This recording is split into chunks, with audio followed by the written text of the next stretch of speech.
Teater Sanggar Cerita mempersembahkan serial Sandiwara Radio Babat Tanah Leluhur. Saatnya hampir tiba. Sebentar lagi rasa sakit itu akan tiba. Aku akan menghentikan semedi itu setelah aku mendapatkan tanda-tandanya. Babat Tanah Leluhur, sebuah kisah kolosal dari tanah leluhur ratusan tahun yang silam di tanah Pasundan, yang diwarnai dengan kekerasan, ambisi, keserakahan, iri dan dengki, serta cita-cita dan cinta anak manusia. Kau belum juga mengatakan siapa pembunuhnya. Aku akan memberikan balasan yang setimpal padanya. Babat Tanah Leluhur. Naskah disusun oleh Tisar Sponsen. Ide cerita Cece Suhyar. Teknik dan montase Yadi Enos. Musik oleh Haris Sabar dengan sutradara Thomas Age. Babat Tanah Leluhur didukung oleh artis-artis Sanggar Prativi. Chris Urspon sebagai Raden Sakapal Waguna, Mucus sebagai Kilanjo, Herman sebagai Arit Lungka, AP Burhan sebagai Surembangan, dan pembawa cerita Neni Sumardi. Babat Tanah Leluhur kali ini dalam episode ke-11 dengan judul Ratu Segara Kidul. Pada kisah yang lalu diceritakan, rombongan pelarian dari Galuh tiba di sebuah kota kecil, yaitu kota Sukaraja. Sekelompok laki-laki kasar yang dipimpin oleh Kakang Taji tengah bersiap-siap untuk melakukan penyerangan ke penginapan tersebut. Sementara itu, di dalam penginapan,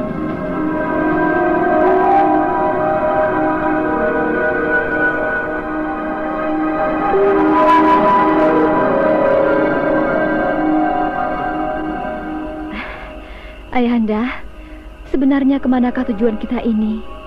Apakah Ayahanda sudah mempunyai arah tujuan yang pasti? Belum, anakku. Sampai saat ini belum ada tujuan yang pasti. Tapi yang pasti dan yang kini terlintas dari pikiranku, kita harus meninggalkan Pasundan. Kita harus pergi jauh-jauh dari Pasundan. Lalu kemanakah kira-kira tujuan Ayahanda? Tanah Jawa. Kita akan pergi ke sana, anakku. Ke sekitar Gunung Wukir. Dan kita akan bermukim di sana. Berdiam di sana. Dan jika mungkin dari sana, kita akan mempelajari kemungkinan untuk bangkit dan merebut kembali Galuh.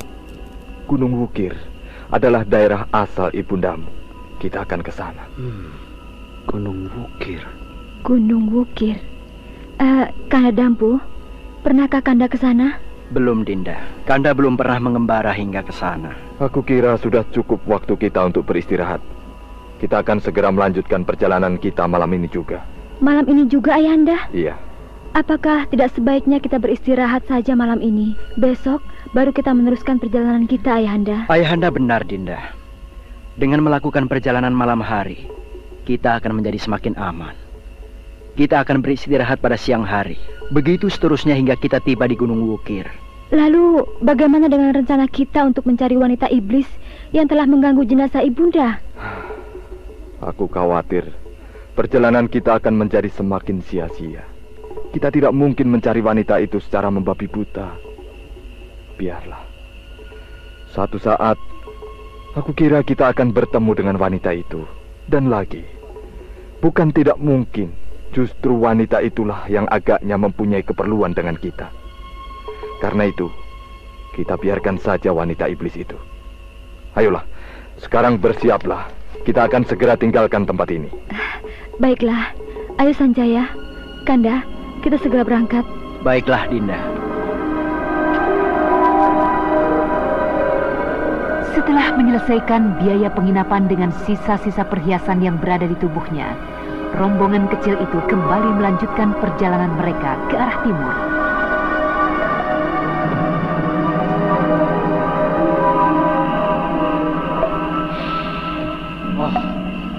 Celaka. Rombongan itu rupanya hendak melakukan perjalanan malam. Bala bantuan belum juga datang. Bagaimana ini? Apakah aku harus melakukan tindakan sendiri? Hanya bersama dengan Jumala. Tidak ada jalan lain. Aku harus bergerak lebih dulu. Siapa itu? Oh, pastilah itu rombongan Kakang Gandis. Oh, iya, benar. Itu rombongan Kakang Gandis.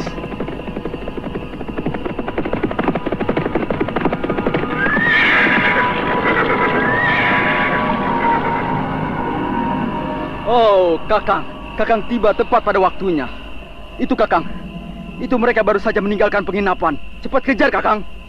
Mereka berkuda? Tidak, Kakang. Mereka hanya berjalan kaki. Jika begitu, kau tidak perlu cemas. Ayo kejar mereka.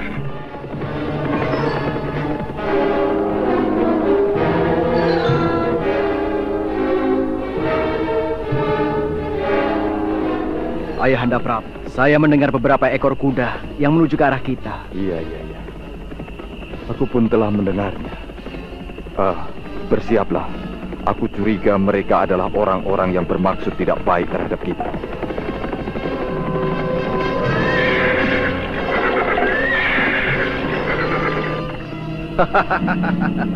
Kegelapan malam tidak akan dapat menutupi dan menyembunyikan diri kalian. Menyerahlah, kami telah tahu siapa kalian sebenarnya. Kami pun telah tahu siapa kalian. Kegelapan malam tidak dapat menyembunyikan wajah kalian. Aku tahu. Kalian adalah anjing-anjing penjilat Prabu Sora. Harga dan nilai kalian membuatku jadi tak bisa marah. Sungguh kasihan sekali kau Dampu Awuk. Baru saja kau ingin mencicipi kebahagiaan hidup dalam istana, semuanya menjadi batal, gagal.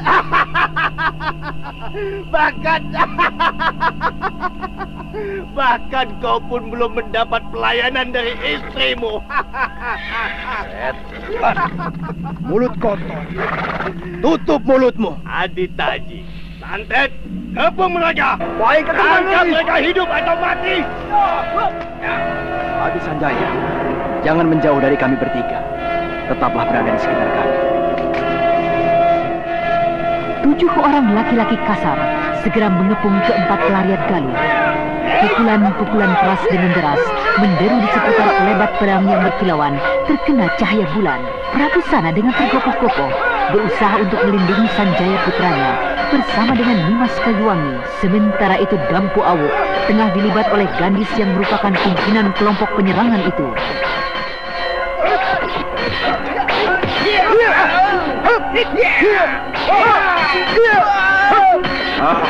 Ternyata kalian semua adalah murid-murid dari perguruan Tangkuban Perahu.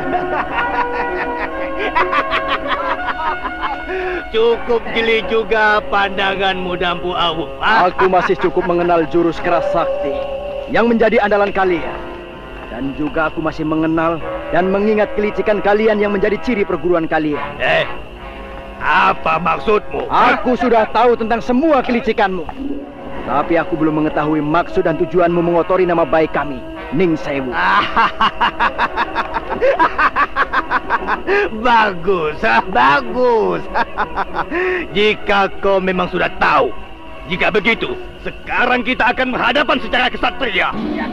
Kau dapat membuktikan bahwa kau memang pantas untuk tersinggung.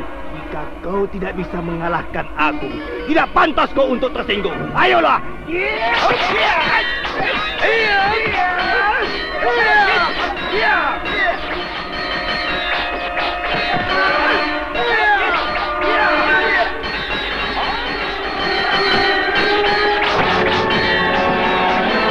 Pertarungan antara Dampu Awuk dan Ki Gandis berlangsung kembali. Dampu Awuk berusaha keras untuk segera menjatuhkan Ki Gandis. Hatinya menjadi berdebar dan cemas ketika mengetahui Prabu Sana dan istrinya Nimas Kayuwangi telah terluka. Bertahanlah sebentar, Dinda Nimas. Aku akan segera membantumu.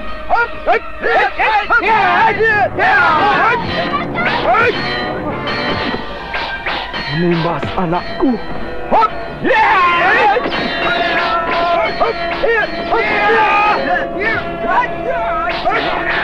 Dinda Nimas terluka.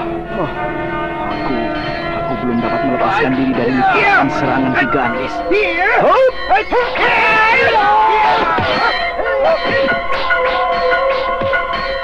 Awuk yang melihat istrinya Nimas Kayuwangi terhuyung sambil mendekap pinggangnya yang mengucurkan darah, segera saja mengamuk bagai banteng ketaton, mengamuk menyerang Ki Gandis dengan membabi buta tanpa lagi mempedulikan keselamatannya.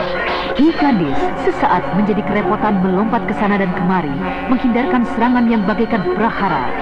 Sementara itu Prabu Sana pun telah mendapat luka panjang dari pundak hingga ke pinggang. Akan tetapi, ia masih saja terus mengamuk, berusaha untuk melindungi Nimas Kayuwangi yang sudah tak dapat lagi mengadakan perlawanan.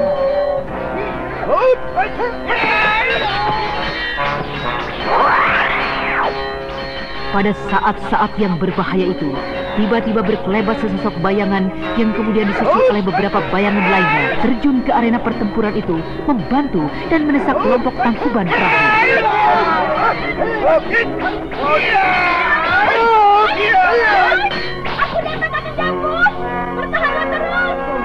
Kau Sariti, bagus.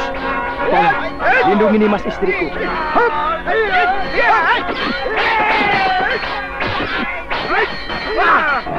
Bagaimana Kakang Gandis? Apa yang akan kita lakukan sekarang? Tinggalkan saja mereka. Kita akan kembali lagi mencarinya.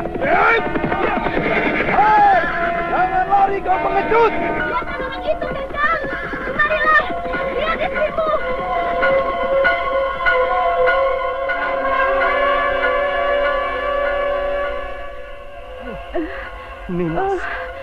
Nimas Kanda. Nimas Kayuwangi.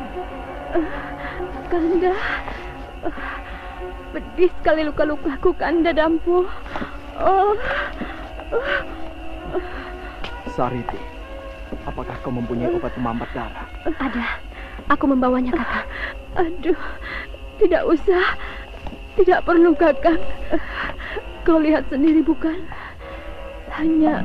Bukan hanya pinggangku yang mengucurkan darah, tapi juga dadaku, pundak, Kakang, seluruh tubuhku rasanya pedih, panas, Kakang.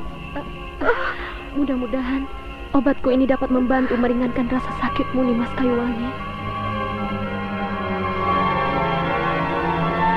Beberapa saat setelah Sariti menaburkan obat pemampat darah pada bagian-bagian tubuh Nimas Kayuwangi yang terluka, rasa pedih yang menyengat kemudian menjadi berkurang.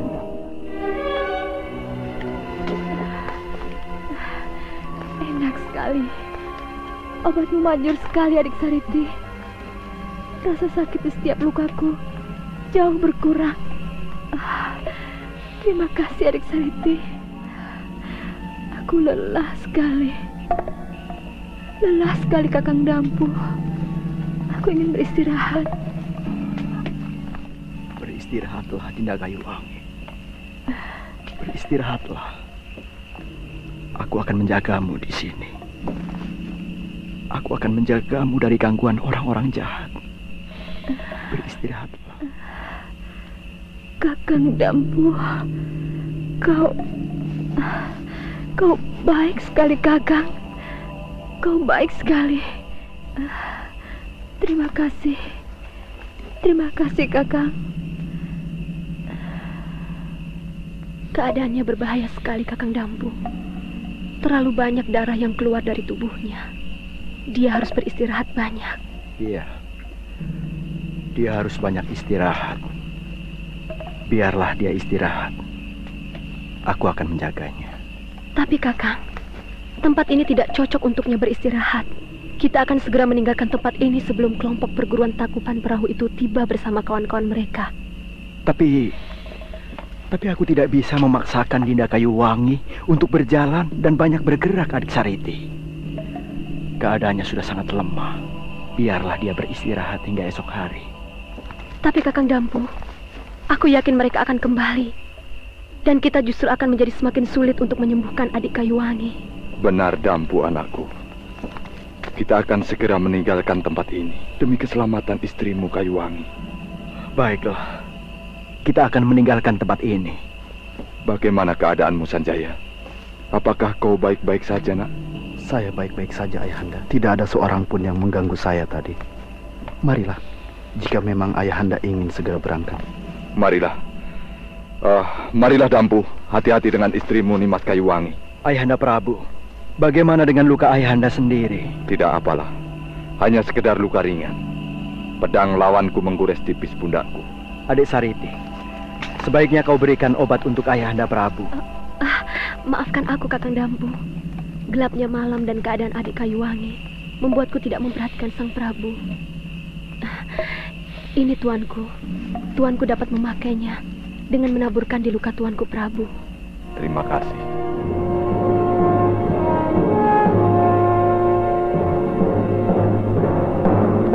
Sariti kemudian memerintahkan anak buahnya untuk memberikan kuda bagi keempat pelarian Galuh. Dan kemudian Sariti bersama dengan beberapa orang anak buahnya meninggalkan tempat itu, mengiringi Prabu Sana bersama keluarganya. Perlahan-lahan mereka berkuda meninggalkan tempat tersebut. Sementara itu, Nimas Kayuwangi berada dalam pondongan Dampu Awuk di atas seekor kuda. Mereka terus berkuda hingga fajar menyingsing.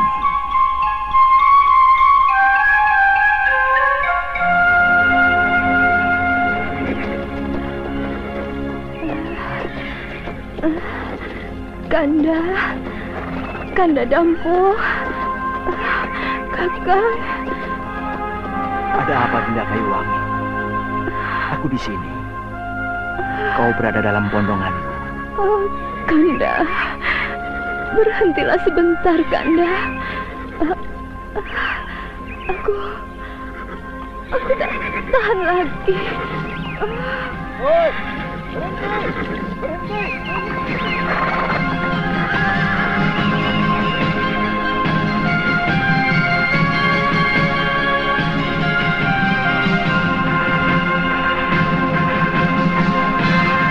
Serta-merta, Dampu Awuk menghentikan kudanya dan kemudian melompat turun dan meletakkan Nimas Kayuwangi di rerumputan yang tebal dengan hati-hati.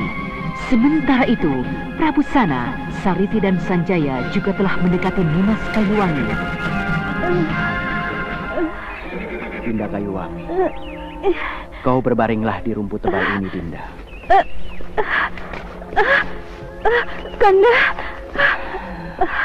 Kanda, pedih dan panas sekali luka-lukaku ini. Kau tahanlah Kanda, sedikit. aku tak kuat lagi. Kanda. Sariti, cepatlah. Kau berikan kembali obat itu. Sudahlah. Percuma, Kanda. Percuma. Aku merasa hidupku ini hidupku ini tidak akan lama lagi, Kanda. Bertahanlah, anakku. Lukamu itu akan dapat disembuhkan, nak. Kita akan segera tiba di kota dan mencari seorang tabib yang pandai di sana. Tidak, Ayahanda. Tidak ada gunanya lagi. Kanda, iya. Sayang sekali akan begini jadinya. Kita belum lagi mengenyam kebahagiaan hidup rumah tangga. Kita belum lagi penuh bersanding. Belum lagi sempurna menyelesaikan perayaan perkawinan kita. Sudah seperti ini jadinya. Dinda, kita akan segera mengenyam kebahagiaan itu. Kau akan sembuh dan kita akan hidup bersama-sama di Gunung Wukir bersama Ayahanda dan Sanjaya. Tidak, Kanda. Tidak mungkin. Umurku agaknya tidak memungkinkan kita untuk terus bersama. Aku ingin sekali melayanimu, Kanda Dampu Awuk. Aku ingin sekali melaksanakan tugas seorang istri, merawat dan mengurusmu, Kanda. Kanda. Dinda, kau kelak akan melakukannya, Dinda. Tidak, Kanda. Tidak mungkin lagi. Kanda Dampu, apakah Kanda mencintai Dinda? Mengapa itu kau tanyakan, Dinda? Kau adalah istriku. Tidak Kanda. Perkawinan ini buat Kanda pastilah bukan satu hal yang menyenangkan. Kanda mungkin merasa terpaksa dengan perkawinan kita. Aku dapat merasakan itu, Kanda. Kanda pasti sudah mempunyai seorang kekasih yang mencintai Kanda, yang pasti menunggu-nunggu Kanda. Tidak Dinda Kayuwangi. Aku mencintaimu. Aku mencintaimu dengan sepenuh hati. Sampai hatikah Kanda mendustai Dinda yang berada dalam keadaan seperti ini? Dengarlah Dinda. Dengan sejujur-jujurnya Kanda berkata, sebelumnya Kanda memang mempunyai kekasih, seorang gadis desa dari pinggir sungai Cipunagara. Kanda menerima rencana perkawinan itu dengan sedikit ganjalan tanggung jawab Kanda terhadap janji perasaan. Janji yang tak pernah Kanda ucapkan. Tapi setelah Kanda bertemu dengannya, perasaan Kanda menjadi plong, menjadi lega. Kekasih Kanda itu telah menikah. Dan dia memohon maaf pada Kanda. Demikian pula Kanda padanya. Demikianlah Dinda. Pada saat upacara pernikahan, Kanda ucapkan janji dan ikatan kasih kita dengan sepenuh hati. Dengan seluruh jiwa dan raga Kanda. Kanda sungguh-sungguh mencintaimu. Siwa agung yang kini menjadi sembahan Kanda, menjadi saksi dengan semua ucapan Kanda. Kanda Dampu. Kanda Dampu. Maafkan Dinda. Selamat tinggal.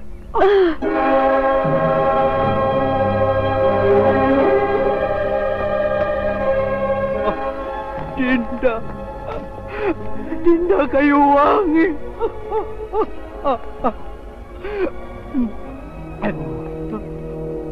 Kayuwangi, anakku sayang.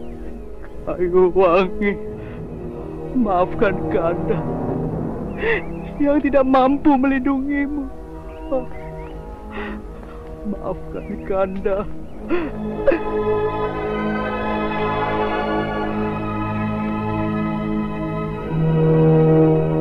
Ya, Nimas Kayuwangi telah mengembuskan nafasnya yang terakhir. Setelah beberapa saat tenggelam dalam kesedihan, akhirnya mereka kemudian menguburkan jenazah Putri Agung itu di pinggiran kota Sukaraja, di bawah sebuah pohon besar tak jauh dari anak sungai Cibulan.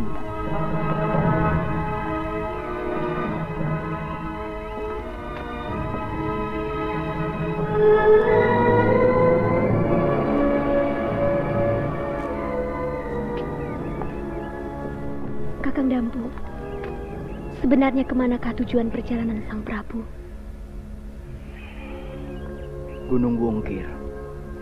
Oh, sebuah perjalanan yang panjang, yang mungkin penuh dengan rintangan. Biarlah aku akan menemani Sang Prabu ke sana. Mudah-mudahan aku akan dapat mengurangi tekanan-tekanan serta rintangan dalam perjalanan ke Gunung Wukir. Terima kasih Adik Sariti atas semua kesediaan membantu kami. Ya, sayang sekali Kakang. Sayang sekali kami terlambat mendapat tahu tentang pelarian Kakang bersama Sang Prabu. Jika tidak... Sudahlah. Semua ini pastilah sudah menjadi kehendaknya. Kehendak yang maha agung. Aku menerimanya dengan ikhlas. Karena itu aku harapkan kau pun menerima kenyataan ini dengan ikhlas pula. Iya, saya menerimanya dengan ikhlas. Perjalananku adalah perjalanan yang sangat jauh. Kau akan banyak mendapat kesulitan, Cahayu. Biarlah, aku akan sanggup untuk menyelesaikan rintangan ini hingga ke Gunung Wukir. Tidak, Sang Prabu. Perjalanan ke Gunung Wukir bukanlah suatu perjalanan yang merepotkan saya. Saya sudah berkali-kali melakukannya sejak kecil. Saya sudah ingin sekali ke sana untuk menjenguk kelompok tongkat merah di sekitar Jawa Tengah sana. Baik. Baiklah jika demikian. Aku sangat berterima kasih dengan keikutsertaan kalian. Jika begitu, sebaiknya kita tinggalkan saja tempat ini, Prabu. Kita mencari tempat yang lebih baik untuk beristirahat. Kami telah beristirahat pada siang hari. Untuk itu kami merencanakan untuk melakukan perjalanan pada malam hari. Begitu saya kira lebih baik, Prabu. Paman Camar Sulung, Paman sudah mendengar semuanya, bukan? Ya, Nona. Nah, sampaikan pada jalur terdepan tongkat merah. Aku mengiringi Baginda sana menuju arah timur ke Gunung Wukir. Jangan lepaskan pengamatan kalian terhadap rombongan ini. Hambatan banyak akan kutemukan. Akan kami sampaikan. Nah, tinggalkanlah tempat ini. Dan juga tinggalkan kuda kalian untuk keperluan kami. Baik, Nona. Kami pergi. Ayo.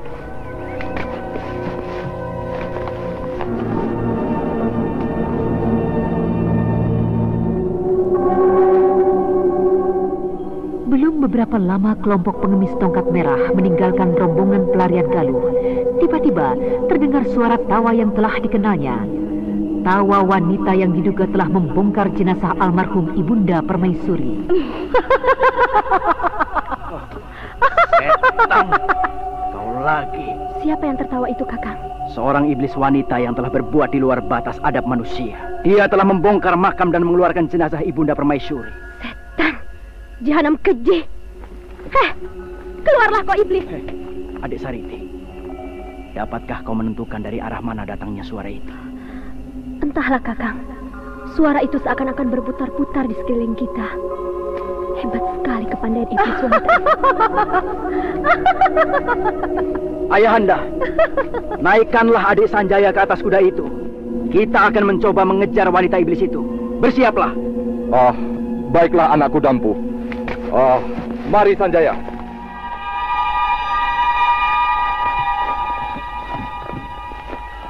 Iya, aku sudah mulai dapat menduga arah suaranya. Benar, Kakang. Iya. Di sebelah selatan. Di samping kanan kita. Lihatlah itu, Kakang. Di atas pohon besar itu, aku melihat bayangan hitam yang bergerak-gerak. Kau rupanya tengah berusaha untuk mencari aku? Ya, baiklah. Jika kau hendak menangkapku, ayolah kita main kejar-kejaran. Lihat itu, Kakang.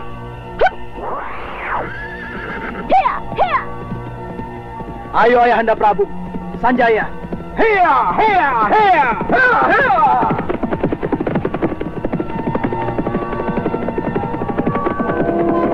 Kejarlah aku terus, jika kau memang mampu. Aku penasaran, Kakang.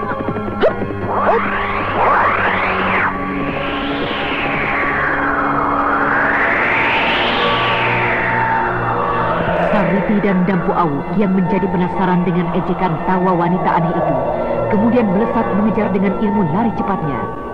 Beberapa saat mereka mengerahkan tenaga saktinya untuk mengejar wanita aneh itu, tapi tetap saja jarak antara mereka dengan wanita aneh itu tidak berubah.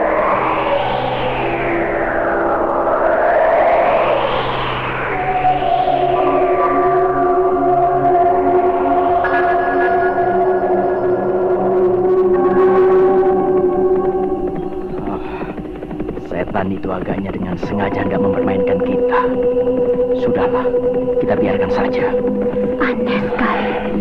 Siapakah orang itu sesungguhnya? Jika kalian ingin tahu siapakah diriku, kenapa kalian tidak segera saja tangkap aku dan kemudian dengan sendirinya kalian mengetahui siapa diri kami ini? Bagaimana, Kakang Dampu? Aku tidak tahu, Adik Sariti. Aku semakin menjadi penasaran. Tapi kepandaian wanita itu... Iya, kepandaian wanita itu bukanlah tandingan kita. Kukira hanya guru saja yang mampu untuk mengejarnya dan mungkin menangkapnya.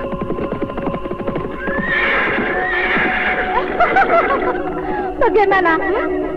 Apakah kalian sudah menjadi putus asa? Lucu sekali. Kukira kalian pastilah pendekar-pendekar yang pilih tanding, tapi kalian kini menyerah dan berputus asa. Kakang Dampu Awu, bukankah itu wanita yang mengganggu dan mengejek kita? Iya, benar. Lihatlah itu Adik Sariti. Wanita itu semakin dekat saja menampakkan dirinya pada kita. Aku menjadi semakin penasaran. Rasa-rasanya dengan 2 kali lompatan aku akan dapat menangkapnya. Aku rasa kita akan tetap gagal untuk mencandaknya. Wanita itu luar biasa sekali gerakannya. Siapa dia? Rasa-rasanya sedikit sekali untuk menemukan wanita yang memiliki kepandaian seperti itu. Iya. Kukira jika adik Wulan berada bersama kita, kejadiannya akan menjadi lain. Dia tidak akan dapat berbuat gila-gilaan seperti ini. Karena itu sebaiknya kita beristirahat saja di sini. Kita beristirahat di sini. Lihatlah itu, sebentar lagi fajar juga akan tiba. Ayolah turun Sanjaya. Hop, hop.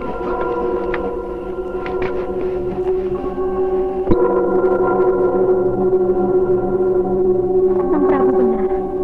Kita lihat saja apa sebenarnya mau wanita aneh itu. Duduk dan beristirahatlah Kakang Dampu. Baiklah Hadi Sariti. Hei, apakah mungkin dia? Mayang Telasi.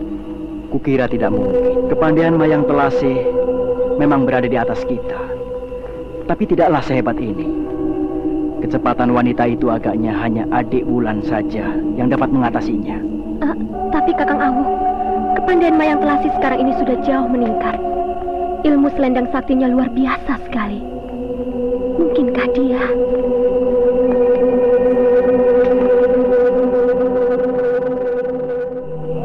Keduanya sejenak mulai tergoda oleh kecurigaan mereka terhadap Mayang Telasi.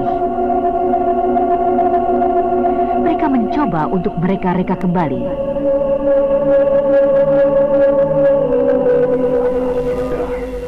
Lihatlah Sanjaya. Sebaiknya lah kalian mencontoh sikapnya. Tidur? Bagus sekali. Dalam situasi seperti ini ia sanggup untuk memejamkan matanya. Benar Adik Sariti. Sebaiknya kita beristirahat dan tidak melayaninya. Kau tidurlah Sariti. Biar aku yang berjaga. Tapi Kakak? Tidurlah. Nanti sebelum fajar ku bangunkan. Dan kau boleh berganti jaga denganku. Tidurlah tuanku. Baiklah anakku Dampu Awuk. Bangunkanlah kami segera jika terjadi sesuatu. Baik Ayahanda.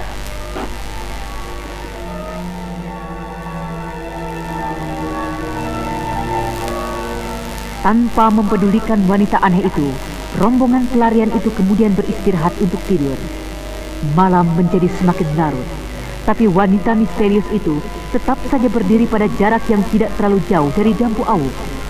Sementara itu, Raden Sanjaya yang asik tertidur.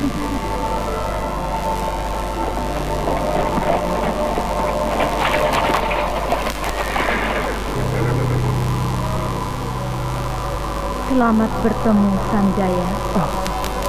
Siapakah kau? Seorang Dewita? Tubuhmu bersinar berkilau-kilauan. Kau akan mengerti siapa aku. Aku datang untuk mengajakmu serta mengajakmu untuk tinggal bersama-sama denganku. Tinggal bersama-sama denganmu? Ya, tinggal bersama-sama denganku untuk beberapa lama. Dan kemudian kau akan kembali lagi untuk menjadi seorang pemimpin tanah Jawa, Nusantara, bahkan mancanegara. Tapi, kemanakah kau akan mengajakku pergi?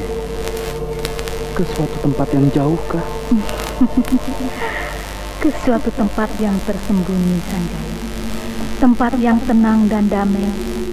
Tempat di mana kau akan membentuk dirimu menjadi seorang pemimpin yang tahan uji. Seorang pemimpin teguh dan perkasa lahir batin. Apakah dengan tinggal dan membina diri di tempatmu, aku akan dapat dan mampu mengambil kembali Galuh dari tangan Paman Prabu Sora? Ya, kau pasti akan mendapatkan kembali semua itu. Jika begitu, ayo, bawalah aku segera ke tempatmu.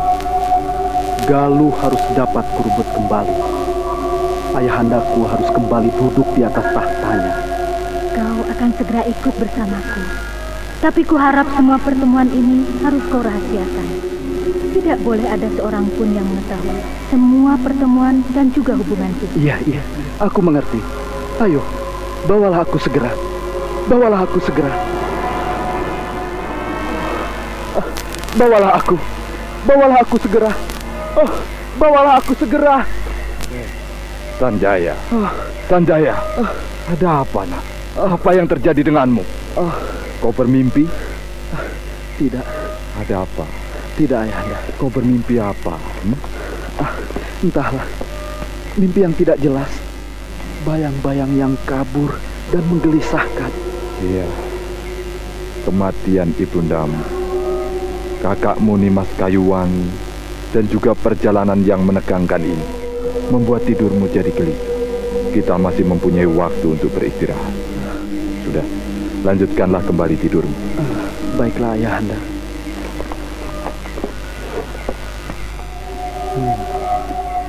Aku tidak boleh memberitahukan mimpiku itu. Pertemuanku dalam mimpi dengan wanita yang nampak demikian agung pastilah bukan hanya sekedar mimpi biasa. Pertanda. Ya, pastilah mimpiku itu satu pertanda, satu isyarat. Biarlah ku pendam saja mimpiku itu. Akan kutunggu kelanjutannya. Kakang Dampu Awuk, di manakah wanita yang selalu menggoda kita itu? Dia sudah menghilang di kegelapan malam. Sudahlah, kau tidurlah kembali. Kakang, kau tidurlah. Biarlah sekarang aku ganti yang menjaga. Tapi kau belum lagi cukup lama tertidur. Jika demikian, baiklah. Kita sama-sama berjasa. Untuk melek saja kalian saling berebut. Alangkah bodohnya kalian. Sebaiknya kalian semua tidur, biar aku saja yang menjaga. Siapa kau sebenarnya? Apakah kau iblis yang tidak waras? Terlalu sekali tindakanmu itu. Jika kau memang ingin menangkap kami, keluarlah. Mari kita bertempur hingga 1000 jurus. Ayo, keluarlah. Aku tahu kau memiliki kepandaian yang tinggi, tapi aku tidak gentar sedikit pun, iblis. Lucu sekali kau gadis manis. Kau mau menantang aku? Lucu sekali. Iblis, pengecut. Ayo, kita buktikan saja. Keluar kau. Sudahlah, Sari. Jangan layani iblis wanita itu. Tidurlah saja. Iya, sebaiknya memang kita tidak melayaninya, Adik Sariti. Kita dapat dibuat gila olehnya. Iya, mari kita tidur saja, Kakak. Kau tidur sajalah. Nanti menjelang fajar akan kubangunkan, dan kau ganti yang berjaga. Iya, baiklah, Kakak. Iblis wanita itu pasti tidak mempunyai maksud jahat. Jika tidak, kelihatannya tidaklah sukar untuk membuat rombongan ini tidak berdaya. Sudahlah. Sariti yang juga telah berputus asa, kemudian merebahkan tubuhnya. Dan beberapa saat saja ia sudah terlelap. Sementara itu Prabu Sana bersandar di batang pohon besar, sambil memandang putranya Raden Sanjaya yang tengah berbaring di rerumputan. Kasihan sekali kau, Sanjaya. Aku bersalah. Tidak dapat mempertahankan warisan serta tanggung jawab Galuh yang seharusnya aku limpahkan kepadamu. Di tanganku lah Galuh menjadi pudar dan lenyap. Aku telah bersalah padamu.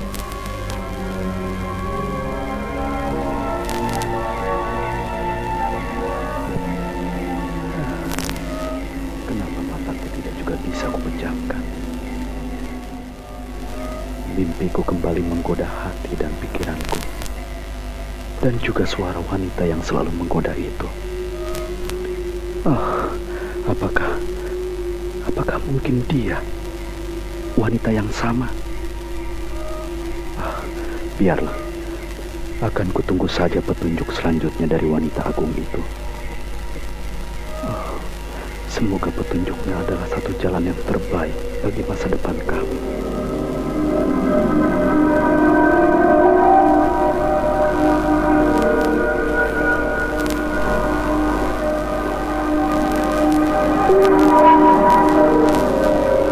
Raden Sanjaya yang masih terus gelisah, akhirnya tertidur juga. Sementara itu ayahandanya Prabu Sana juga tak dapat menahan kantuknya. Dampu Awuk yang sedang berjaga juga mengalami nasib yang sama, Ia pun jatuh tertidur.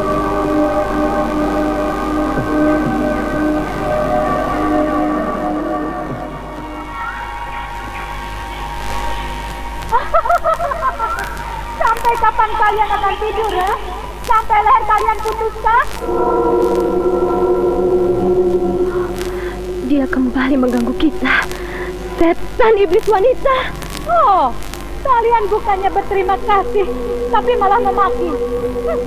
Menyesal aku membangunkan kalian.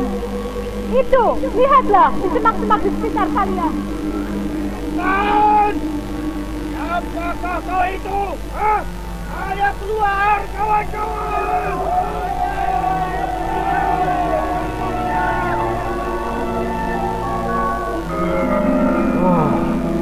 Kelompok anjing Prabu Sora itu datang kembali. Ternyata wanita misterius itu telah menyelamatkan kita. Iya, benar-benar tidak dapat ku mengerti. Kali ini aku akan membawa perlian Galuh sekaligus dengan orang terpenting dari kelompok manusia usil, pengemis yang suka mencampuri urusan orang. Kau tidak akan mungkin membawa dan menghadapkan kami semua dengan hidup. Bagi kami, mati adalah lebih baik daripada menjadi tangkapan tawanan kalian.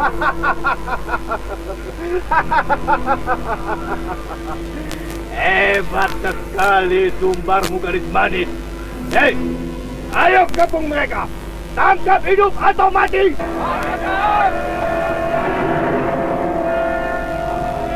Sanjaya, tetaplah kau di tengah-tengah kami. Ayahanda Prabu, harap jangan terpancing untuk meninggalkan kelompok ini. Bersiaplah, mereka sudah semakin rapat.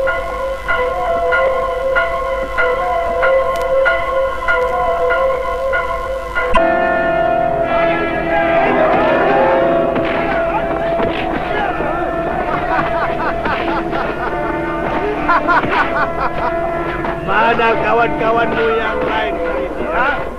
Aku sudah bersiap untuk menghadapi lebih banyak lagi rombongan ini.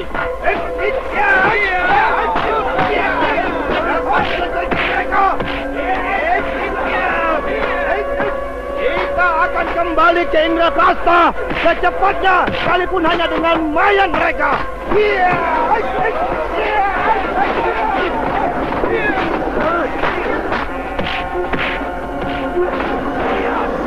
Desakan kelompok dari murid Tangkuban Perahu hampir tak dapat ditahan lagi. Sudah hampir dapat dipastikan beberapa saat lagi Prabu Sana dan juga Dampu Awuk serta Sariti tak dapat lagi bertahan menghadapi serangan-serangan yang semakin deras. Kita tidak mungkin untuk menghadapinya terus-menerus. Akan tetapi kita tidak mungkin meninggalkan arena ini. Baginda tentu tidak akan mampu bergerak cepat. Ya, tidak ada jalan lain. Biarkan mereka lari. Kita coba untuk menahan di sini. Baik, Sariti. Ayahanda Prabu, cepat tinggalkan tempat ini. Saya bersama Sariti akan mencoba menahan mereka. Tidak! Aku tidak dapat meninggalkanmu sendiri. Aku tidak ingin keluargaku satu persatu mati sebelum sampai di Gunung Wukir. Jika memang akan terjadi demikian, biarlah kita bersama-sama saja mati di tempat ini. Tidak, Ayahanda Prabu. Kita akan segera menyusul. Cepat tinggalkanlah tempat ini. Benar. Kami akan segera tinggalkan tempat ini. Begitu tuanku jauh meninggalkan tempat ini. Hei, awas!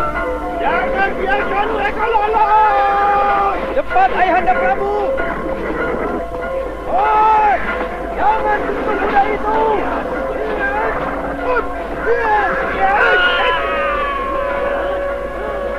Cepat, Ayahanda! Sanjaya! Sariti! Lindungi Sanjaya! Hei! Jangan biarkan kuda itu lolos! Tangkap mereka!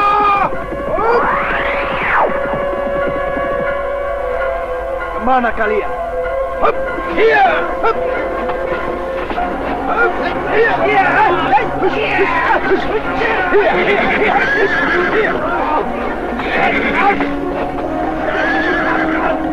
Ayo tangkap kuda-kuda kita! Kita harus dapat mengejar tawanan penting itu!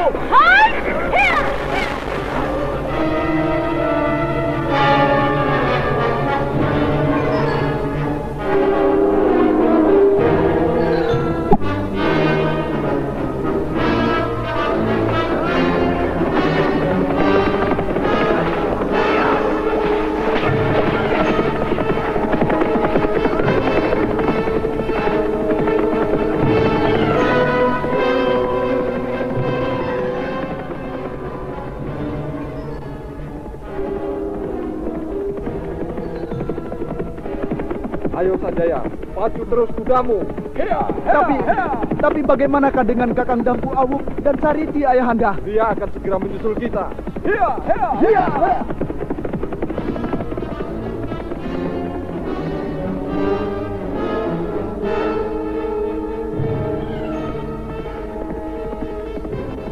Celaka, mereka berhasil mengejar kita. Lihat itu, 3 ekor kuda di belakang kita. Kenapa ayahanda tidak melawan saja? Melawan jika hanya untuk mati penasaran. Sia-sia Sanjaya. Kita masih mempunyai kesempatan untuk lari menyelamatkan diri. Kita pergunakan agar kelak kita dapat membuat perhitungan kembali dengan Prabu Sora.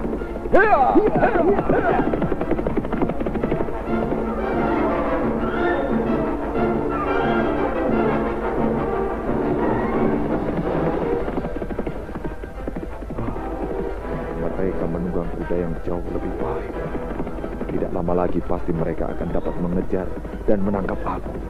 Tugas Sanjaya. Dewata Agung, tolonglah hambamu ini. Mereka telah semakin dekat.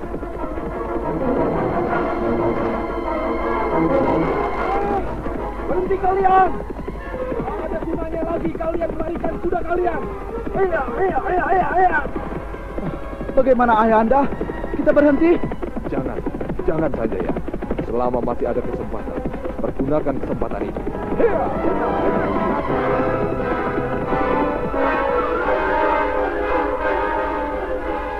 Prabu Sana bersama dengan Sanjaya terus memacu kudanya tiada henti. Tetapi 3 orang penunggang kuda di belakang yang mengejarnya memiliki kuda yang lebih baik. Beberapa saat kemudian, salah seekor dari kuda mengejar Prabu Sana dan Sanjaya melesat hingga beberapa meter dari buruannya.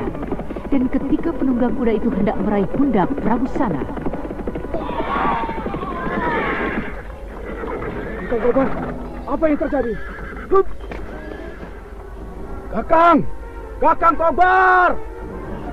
Setan keji! Kau apakan Kakang Kobar saudaraku? Hah? Apa yang sudah kau lakukan terhadap Kakang Kobar? Prabu Sana yang tersentak dan berhenti karena teriakan yang mengerikan tadi, perlahan-lahan mendekati laki-laki yang hampir berhasil meraih pundaknya, yang kini tergeletak di rerumputan.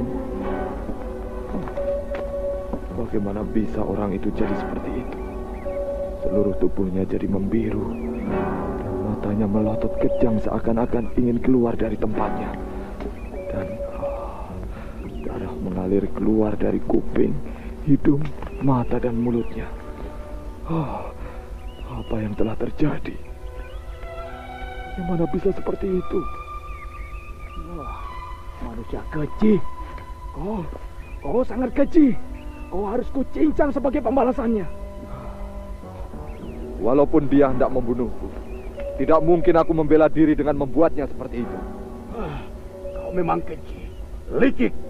Korban sudah di depan, tapi kau juga tidak mau mengakui.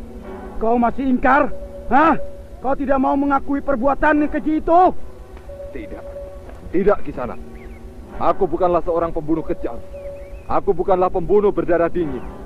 Aku tidak melakukan perbuatan itu. Apakah kau melihat aku melakukannya, Kisana? Aku mengayunkan tangan, melemparkan sesuatu. Kakang, apakah ada orang lain yang mungkin membantunya? Entahlah Disumbat. Ya, agaknya memang demikian. Apakah Disumbat ingat suara tawa wanita yang menggagalkan rencana kita saat kita akan menangkapnya selagi tidur? Tawa wanita yang membangunkan mereka. Iya Kakang.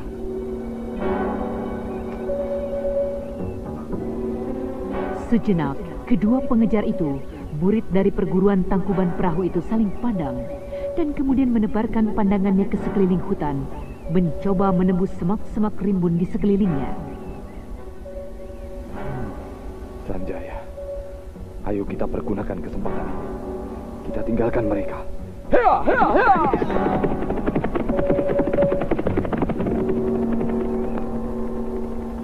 Kita sudah diganggu oleh bayang-bayang tentang wanita itu. Ayolah Kakang, kita kejar kembali dan tangkap mereka. Bagaimana dengan mayat Kakang Kobar? Kita biarkan saja Kakang. Nanti kita akan mengurusnya. Baiklah. Ayo. Ayo.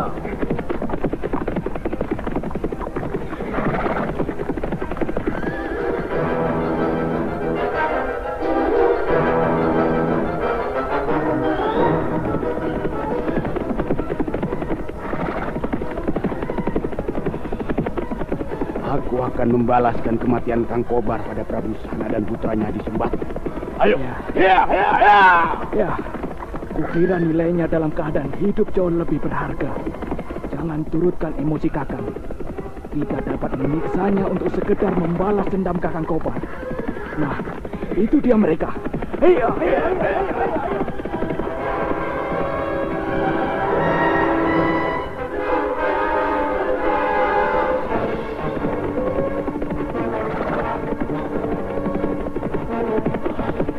Kau harus merasakan balasan dari perbuatanmu itu, Prabu Sana. Kakang, ingat nilai dari buruan kita. Kita akan dapat menangkapnya hidup-hidup kali ini. Aku tidak peduli. Aku akan melepaskan tangannya. Aku akan merobek perutnya. Jangan bunuh dia, Kakang. Laki-laki kasar yang telah diselimuti oleh dendam itu melesat bersama kudanya meninggalkan adiknya. Dan beberapa saat ketika ia berhasil mengejar Prabu Sana. Bunuh kau pembunuh Kakang Kobar! Oh, iya! Oh, Kakang Jamus! Oh, Kakang! Jangan bunuh aku! Jangan bunuh aku!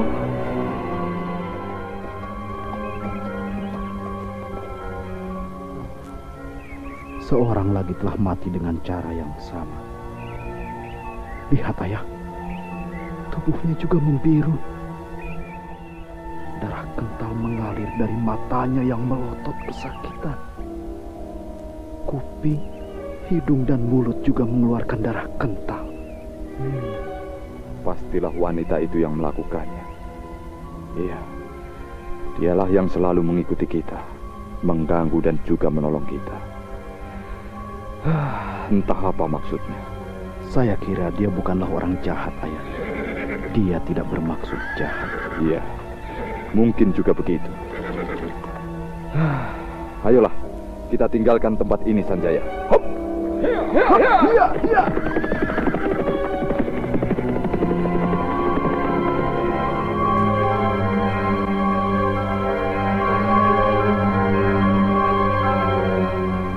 Laki-laki yang dipanggil dengan nama Sumbat masih saja terduduk lemas di rerumputan. Dan matanya kelihatan melirik ke sana-sini dengan penuh ketakutan. Dan tidak beberapa lama setelah kepergian Prabu Sana dan Sanjaya.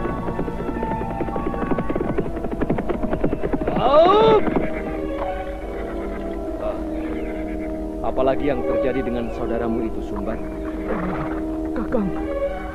Kakang Jamus, dia telah tewas, Ki Panut. Setan, siapakah yang telah membunuhnya dengan keji seperti ini? Saya tidak tahu, Ki Panut. Saya tidak tahu. Tiba-tiba saja Kakang Kobar dan juga Kakang Jamus berteriak kesakitan dan jatuh dari punggung kudanya. Bodoh, goblok, dusta kau. Bagaimana bisa dia jadi seperti ini jika tidak ada yang menotok 7 jalan darah di tubuhnya? Saya berkata sesungguhnya, Ki Panut. Saya melihatnya sendiri, Kakang Kobar dan juga Kakang Jamus jatuh dari kudanya. Dan kemudian tewas dalam keadaan yang mengerikan seperti ini. Saya menduga perbuatan ini adalah perbuatan dari wanita. Ya, seorang wanita yang kami dengar hanya suaranya saja, Ki Panut. Aneh. Bagaimana bisa seperti itu? Apakah dia memiliki ilmu meringankan tubuh yang sangat hebat sehingga kalian tidak mampu melihat bayangannya sekalipun? Kakang Kobar maupun Kakang Jamus tewas ketika sedang mengayunkan pedangnya, Ki Panut, ketika hendak membacok Prabu Sana. Di mana sekarang pelarian itu? Dia berkuda ke arah selatan, Ki. Uruslah mayat saudaramu.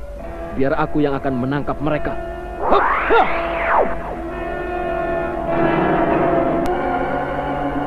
Ki Panut yang merupakan tangan kanan dari Ki Pandu Pancana, pimpinan dari perguruan Tangkuban Perahu, yang telah membunuh 2 orang muridnya.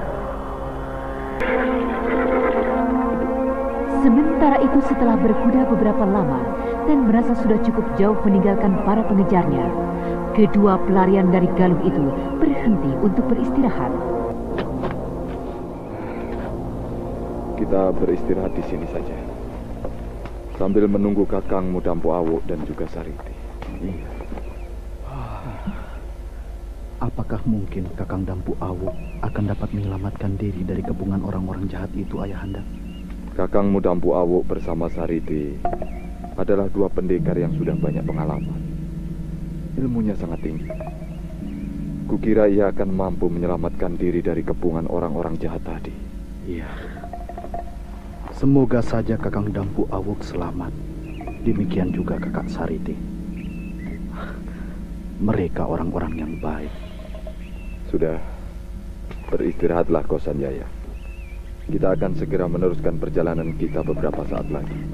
Baiklah, Ayahanda.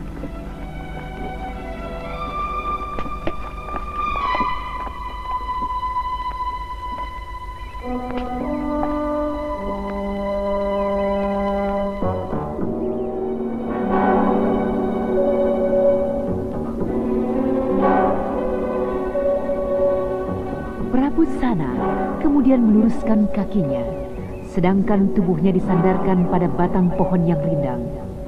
Sementara itu Sanjaya mempergunakan waktu istirahat itu dengan sebaik-baiknya. Saat itu belum lagi tengah hari, panas mentari belum lagi menggigit kulit. Dan setelah cukup bersiap-siap untuk meneruskan pelariannya,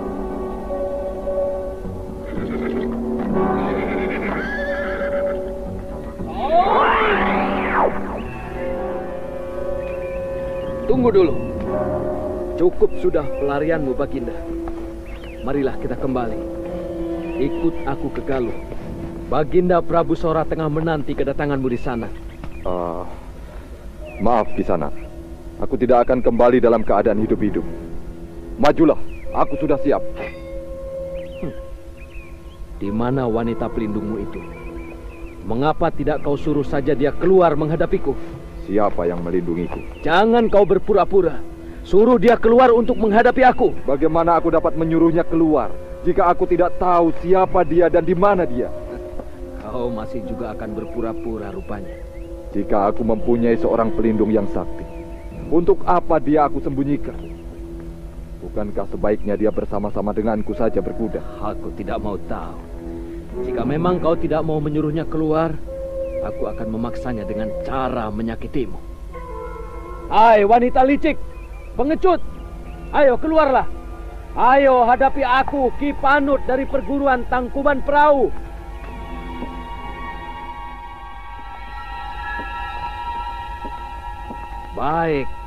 Baiklah. Aku akan memaksamu keluar dengan caraku sendiri. Hup! Kemarilah kau Baginda Sana.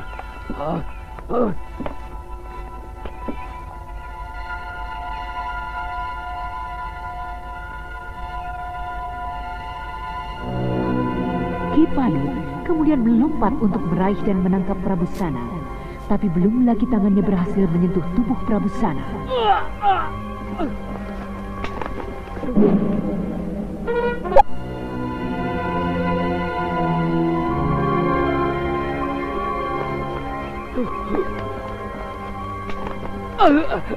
Setan, siapakah yang melemparku? Tolakan tenaganya luar biasa sekali. Baiklah, aku akan coba sekali lagi.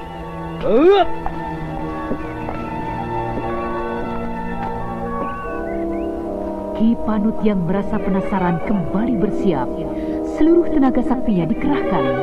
Dan kemudian kedua tangannya terpentang, siap untuk menangkap Baginda Prabu Sana.